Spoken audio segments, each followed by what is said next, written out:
Gratitude, greetings, and good afternoon, everyone. Today, we have the privilege of speaking with Shweta Agarwal. She is a renowned counseling child psychologist, behavioral specialist, and also a parenting coach. And with years of experience in this field, she builds the stronger that connections. And Shweta is a true advocate for the emotional and behavioral well-being of families. So a very warm welcome, Shweta.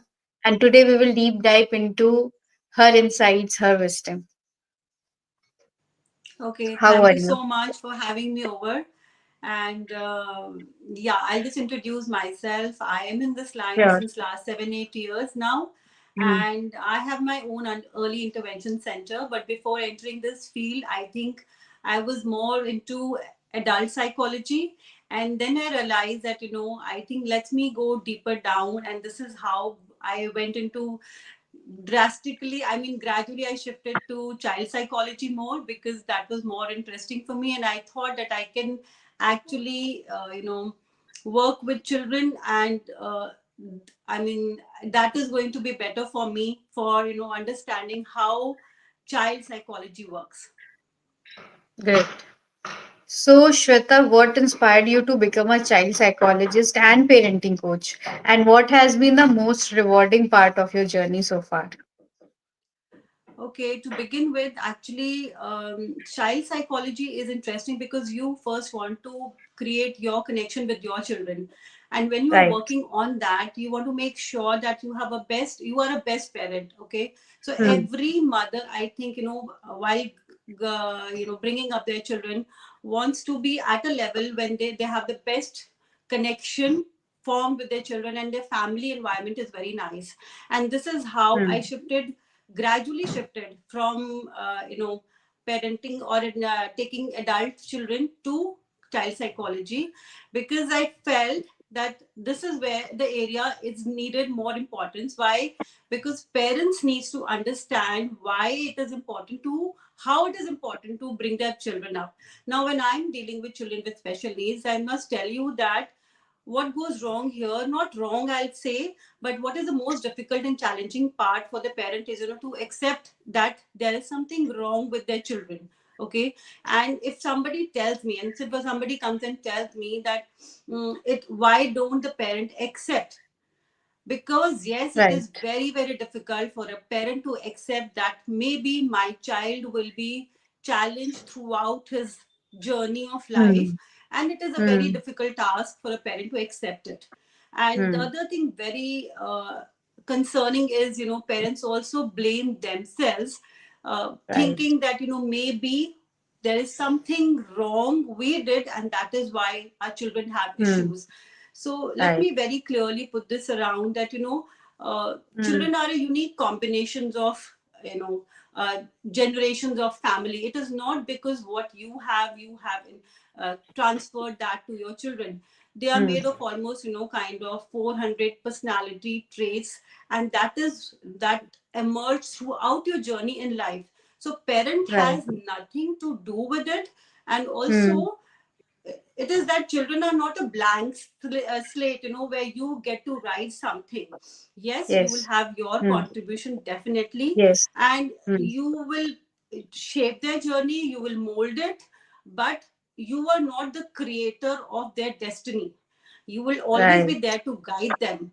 And this is Hmm. why I believe that what parents need to give to their children is their positivity, their vibes, their energy to children. However, Hmm. if I tell you that an anxious parent is always going to bring up an anxious child also. So if Right. you that is what I intend to do is tell parent to connect with Hmm. themselves first, Hmm. understand themselves first, be Hmm. conscious of what they are and how they are behaving with their children. If Hmm. you have the right to get angry, or you are right to scream at them, be loud at them, Hmm. or Hmm. show their your behavior. Even they have the Hmm. right to be grumpy sometimes, sad, throw Right. tantrums, have meltdowns. Hmm. And Hmm. when they have these meltdowns and behaviors and tantrums, they always have an antecedent behind that. They don't want to be like that. Every child Right. wants to be praised, okay? But there has to be Exactly. some reason behind why they are behaving like this, the way they are. Mm. And when they see the consequences, how is the consequence? How is my mother's reaction? Maybe Mm. mom is getting angry or happy, so that decides and that makes the child perform that behavior more or less. Hope you're Right. understanding what I'm trying to tell you, Yes, yes, that their absolutely. behavior is in Yeah. turn instigated by our consequences. Hmm. Exactly. So you explained it so well that how the behavior is related. And also, Shweta, can you share a transformative story where your counseling changed a child's behavior or strengthened the parent-child bond? Okay, so yes, recently I really wanted to share this one. This girl had come to us, and she Hmm. was, I think, in fourth standard, and she was very shy of going to school because, yes, I could say Hmm. that, she was not confident about her looks as well, because her mother Hmm. being fair, she being on a darker complexion, she had a complex, thing from Hmm. her house as well, a not very Hmm. healthy family atmosphere. Here, I also want to Hmm. bring to everyone's knowledge, a parent relationship is also something Hmm. very, very important, and how the child grows in the environment. If the child Hmm. is seeing a very healthy relationship between parents, automatically Hmm. you don't need to teach child anything. So Right. what goes here is how they're treating each other. How are things? Is it stressed out? Is this a fighting thing going on in the house all the time? Hmm. Right. Alcoholic parent, abusive Hmm. husband, or abusive relationship for that matter. So these Hmm. also play a very, very important role in child's growth. So when you have Hmm. not a very comfortable childhood, okay, Hmm. where there are stressful, strenuous relationship between the parents, that also impacts. So this girl basically was very uncomfortable with herself, with her looks, with Hmm. the family structure, and because of all this, she had very difficulty. She had a great difficulty coping with her school, friends, and dealing with them. And Hmm. when they would put her down, they would not take her Hmm. in, not make her participate in the things that they wanted to do. So Hmm. gradually what happened, well, like after she came back here, there's one thing that I just told her, that you need to work on yourself, because you cannot change anybody outside. So what is it that you need to Right. work on yourself? Then the moment she started working on herself, she started playing Hmm. sports, and within, Hmm. I think, 1 month's time, she went to her school, and she did not, she was confident about herself. People wanted to, Hmm. girls wanted to make her friends. They Right. invited her to parties. And Hmm. when that front was taken care of, she started settling down in her house also, because the mom was very supportive. So there Wow. was a total shift in how things happened with her. So I have a lot of stories like this, and these keep happening, because Hmm. I mean, all that they need is a small guidance on how to deal with Right. children's emotions. And Exactly. even as a parent, even today, if I have two children, even today, I'm learning every day. So that Hmm. goes beside the point that I'm also learning every day from my work. And this is Hmm. how I introspect, I learn, I become Hmm. more conscious, I become more Hmm. mindful of how I'm bringing up my children, and how can I Hmm. make the best family atmosphere in the house, because if I am Hmm. upset in the house, I cannot give anything good outside. So I need to make Right. sure that I am best adjusted and suited in my house first. Hmm. Exactly. So this is really transformative story. And Shweta, like nowadays, what do you see are the biggest challenges that children face today, and how can parents address them effectively? Okay, so for this I really have to say that I actually love the Indian culture, and Hmm. that is the reason why we had a very few mental health conditions, severe conditions in children when compared Right. to other Western countries. And that's because Hmm. they've always had a very nuclear family setup, or a broken family setup, wherein we Right. had Joint a family. joint family setup, where it was Hmm. very conditioned that the mothers are supposed to be working at home and fathers are supposed Right. to be the breadwinners of the family. Exactly. And we were very Right. comfortable with that because Hmm. when we as the siblings and the cousins played together, we knew that Hmm. when we come back home, we will have a Hmm. mother or a badi ma, choti ma, dadi ma, all those people around to Hmm. play with Hmm. and to Hmm. get back to Right. us if we need anything. And we had all Hmm. our cousins and siblings to play with. Hmm. Now, it is not that we did not have any problematic behavior that time, but because we played with so many people around, we were surrounded by our siblings and cousins, we grew up understanding ourselves a little more and understanding and growing, learning from them eventually, and how we felt secured in that atmosphere because everything was around us. Now I feel a lot of problems are erupting because of the broken family. Mothers are working, parents are working, nuclear family setup. Child Exactly. doesn't know Hmm. where he has to return back Hmm. home Hmm. to. Will there be someone Right. available for that child that time? Also, they are little lonely. They tell me that I get bored, I get lonely. Even a 3-year-old and a 4-year-old can say that I get bored and lonely at home. I feel lonely. So when both the parents are working, I make sure I at least try to tell them that these are very, very crucial years.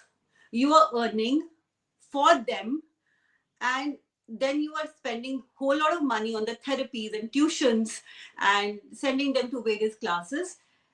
Whatever you're earning, you're spending on that only. And then ultimately, at the end of the day, you feel guilty and buy them gifts. So there's nothing positive that you're providing to the child.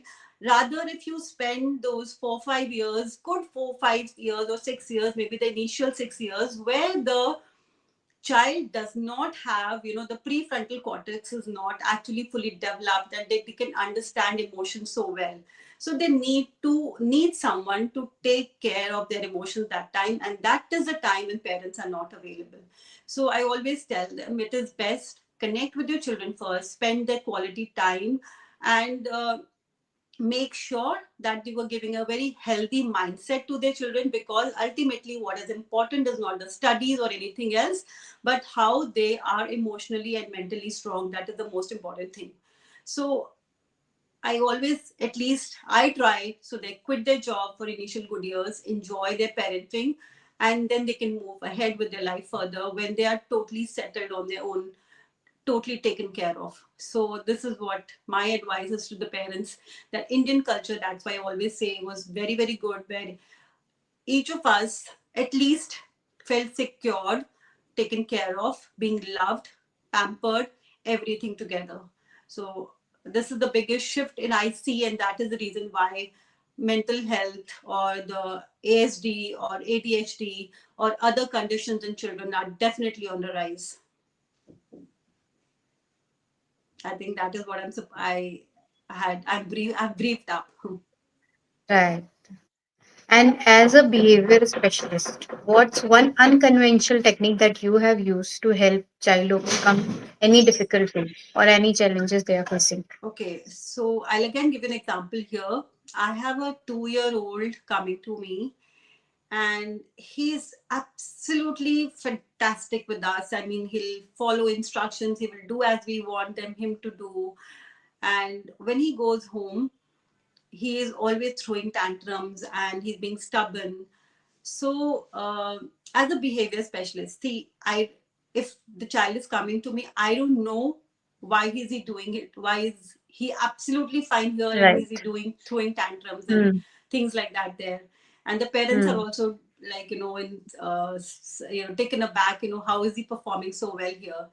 So Hmm. it is not that the child is trying to do it purposely. Hmm. House is their comfort zone, and with mothers around, they feel safe and they can behave the way they want to be. So eventually they will grow out of it, but it's okay, let them throw little tantrums also. You can be firm as a parent. You But yeah, firmness is very, very important. I feel firmness is the most important thing. Being disciplined is an important thing.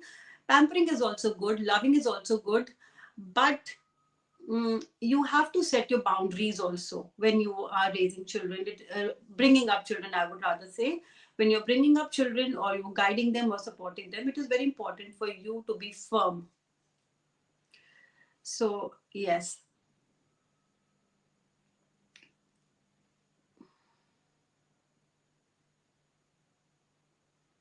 I think I'd completed my that part maybe. Okay. And next, I would like to ask that parenting, most times some people feel overwhelming because new Can you parents please feel repeat like. that So, question? what's parenting can sometimes feel overwhelming? Then, what's that one piece of advice that you wish that every parent knew? I think I would say that parenting is always been an overwhelming thing. At any stage and every stage, I will feel that the parent feels, I wish this stage gets over. When you're feeding, you want this stage to get over, and the smaller the child is, the best is the stage. But any stage, whether the child is studying in a school or in college or in a job strata or a toddler, a feeding child, a small one, everyone feels that this is the stage where I need to get over this stage. This is what I feel. So it is an overwhelming throughout. Now you have to understand how you want to make it really overwhelming or throughout, or you want to enjoy that period. So it is always going to be like this. It is Hmm. always a learning lesson. It is Right. always overwhelming. It is always that you feel that I have to do a little more. Hmm. And I think with every year with our children, we learn something new and we explore something new. So it is a lifelong journey. uh, Even today I think I'm learning everything, and a lot of time I feel that children this generation definitely more practical. And Hmm.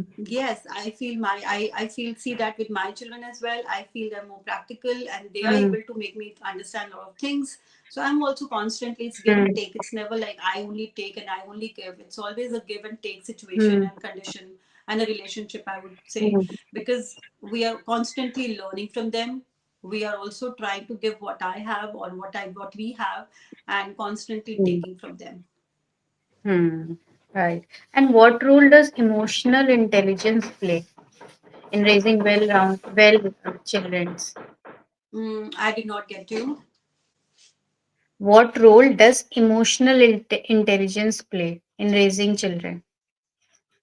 Okay, emotional intelligence, if I say, is a very broader perspective or a category, because emotional intelligence, emotional intelligence is something that that keeps growing. Even today, I think I can work more on my being emotionally strong, or this is again, I'll say, a journey throughout, because every now and then you will have situations to deal with. If you're born on this earth, you'll have situations. Sometimes it can be as small as children failing exam or not doing well, or it can be as big as sending them away for further studies. So emotional regulation in children will also, they do not behave, like I told you, they do not behave aggressively or irritatedly when they want to, because over a period of time you will also keep growing with it, and children will also keep growing with it. So it is more for common mutual understanding, and it cannot be that emotional intelligence is after this level or after this stage, the emotional intelligence will be absolutely fine, and the child or me or anybody else for that matter will become emotionally strong. It doesn't happen like this. It is a journey throughout. Like Right. Eric Erickson's theory goes on and on, something like that, because it is not like one Hmm. stage and second stage and third stage. It is not like Hmm. that. It is a continuous strata, or I'll say a graph. Right. Exactly. And also that, Shweta, how do you deal with the like challenges? Children are keep evolving, the life is evolving. It is today's a very fast-paced world. So how do you deal with all this? See, everything is coming back now. Like you say, that Western countries, like I mean, all the other countries are Hmm. definitely trying to do what we always Indians we did, like the yoga, the meditation, Right, right. and Hmm. the eating style, the eating habits. Everyone is Hmm. getting vegan gradually, and this Insta Hmm. has and the social media has taken over. And Right. yes, it is impacting children to quite an extent. They're eating more of junk food. Swiggy and Zomato have Right. like sale Absolutely. more than anything Hmm. else in the world. Hmm. And Hmm. yes, definitely there are a lot of drawbacks to this, but eventually Hmm. I'm sure with the kind of information that social media is providing to all of Hmm. us, to children as well, they will also, right now it is their stage or age, I can say, to get Hmm. influenced by it completely, whether it is posting on Hmm. Insta, or whether it is getting Hmm. influenced by the likes and dislikes and the comments. But Right. eventually I'm sure, if the mental health condition is on a rise at one side, there is also a good awareness of in people, amongst people, about how to deal with these things. So Hmm. there is a balance also, I'll say. If it is a lot of good and the bad points, I can say. So everything has its Right. pros and cons. Similarly, the Frozen. social Huh. media thing has also got its pros and cons, and how Hmm. we should be dealing with it is also we get to know through social media only. If there are Right. things like you are addicted to Hmm. social media, then you also know Hmm. how to get rid of this. Right. And nowadays, like Shweta, I also hear from many of my friends or colleagues that children the habit of seeing the mobile phone or TV or videos on YouTube. This is, I mean, they get addicted to it. So, how do you deal with this? How do you help them come out of this situation? Okay, I'll tell you very frankly that being addicted to phone or a media or a social media for that matter, or watching Hmm. a YouTube or a Netflix, Hmm. Hmm. is a Hmm. symptom, is is a Okay. symptom of something, Okay. of some behavior. Now, if we want to spend time with our children, if we spend time with our children, then probably they'll be seeing Hmm. less. If we are busy with ourselves throughout, even the parents are Right. busy in the phone throughout, Exactly. then how do we Right. expect children not to do it? And Not to because do it. we give the phone easy access to children at a very young age, so why will they not Hmm. get addicted? And Why it would they is not? an addictive thing, yes. If Hmm. I know, I mean, besides being very very conscious of not Hmm. getting influenced or not getting addicted Hmm. to social media or Insta, I also Hmm. sometimes end up scrolling, and there are a lot of times that I have in mind that I'm going to read these books. But if I go to Hmm. bed, I also realize that I haven't been able to finish a book since last 2 3 months Hmm. maybe, which where Hmm. I would finish it in a month if I had to. But now, just Right. because my being hooked to it, instead of being Hmm. aware and conscious, yes, it is Hmm. addictive. So it is a Right. symptom of something, because if I'm not spending Okay. time with my children, if I'm not Right. making Right. sure at an early Hmm. age that they're playing enough Hmm. sports or they are participating enough, so Hmm. it Hmm. depends on how much am I contributing to it and making it a Right. symptom for a child. Even today, if my Hmm. children are watching, then I have to make sure that I tell them that let's go out here, let's spend time together, let's go out and play. If they are young, if they are Hmm. adults, then again you have to Hmm. really make an effort to make sure that they are not hooked to Insta or social media. Right, exactly. And also, Shweta, like some parents say that because both father and mother are working, then they say that we don't get time to like do this. Come, let's spend some time together. Then how do you guide them about this? And also, how do you spend time with your children? What are the few things that you do? Okay. See, uh, I know when parents come back from, if they're working, both the parents are working, Yes. Hmm. and because they've been working throughout the day, and sometimes they're irritated and frustrated. Even then, Right. Hmm. um, what is important is when you come back from your place of work, how Hmm. do you connect with your children? Now, I'm sure you Okay. must have experienced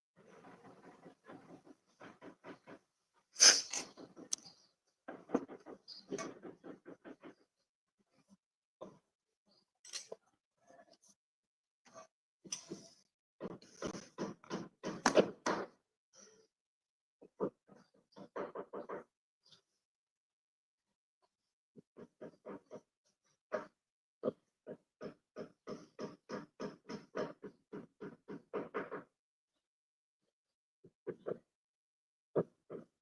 Are you there, Shweta?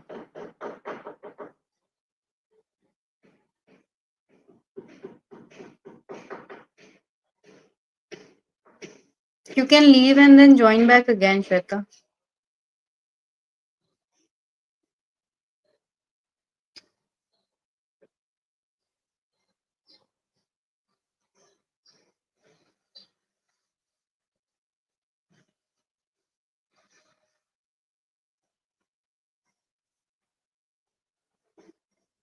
Hello. I think your network connection, I think our network connection is lost. So, as Shweta told about that, how we as a parents, we can spend time with our children, like if, because she told that watching phone, like we say, na, the our kids are watching phone very much nowadays. So it is a symptom, as she told, and we need to figure it out that how we can help them come out of this. Like we can ask them to, let's play some games together, let's go out somewhere, let's go to a park or something like that. Okay, so we need to figure out, we need to work on ourselves also, because we as a parents, our responsibility is to guide them as parents. Okay, so it was really nice talking with Shweta, and we she shared her valuable wisdom and insights on the topic of parenting. And if anybody who has young children, small kids between 2 years, 3 years, 4 years, 5, 6, 7, 8, whatever age they are, they can contact her. And also, uh, as she said that the age group of till 7 years, you need to spend a lot of time with your kids, 7 to 8 years. Okay, so thank you everyone for watching. And if you have any regarding this parenting, then I'll share the in the description details. Thank you very much. Bye bye.